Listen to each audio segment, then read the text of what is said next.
દેશ આઝાદ થઈ ગયો 1955-54 મહારાજા કૃષ્ણકુમારસિંહજી મદ્રાસમાં ગવર્નર તરીકે હતા સાહેબ। એ વખતે આ ટાણાના ખેડૂના બળદ કોક ચોરી ગયું સાહેબ। બળદ કોક ચોરી ગયું એટલે એ ખેડૂને એમ કે આપણું કોઈ લઈ જાય તો આપણે બાપુને કહેવાનું હોય। એને ખબર નથી કે દેશ આઝાદ થઈ ગયો, રજવાડા ખતમ થઈ ગયા। હવે અટાણે ઘણાને ખબર નથી તો તેદી તો ક્યાંથી હોય બિચારાને। અને ટાણાથી ઉપડ્યો આવ્યો ભાવનગર, બાપુને મળું તો બાપુને મદ્રાસ છે, મદ્રાસ ગયો ઠીક।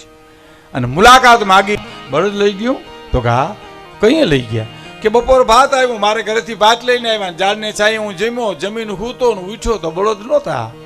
એમ કૃષ્ણકુમારસિંહજી કે હૂતો તો લઈ ગયા તો કે હા હા અમે જાગતા હતા ને બધું લઈ ગયા, પણ તું આ સુધી આવ્યો છો તો 5000 રૂપિયા લઈ જા સાહેબ। 5000 રૂપિયા, કલ્પના તો કરો।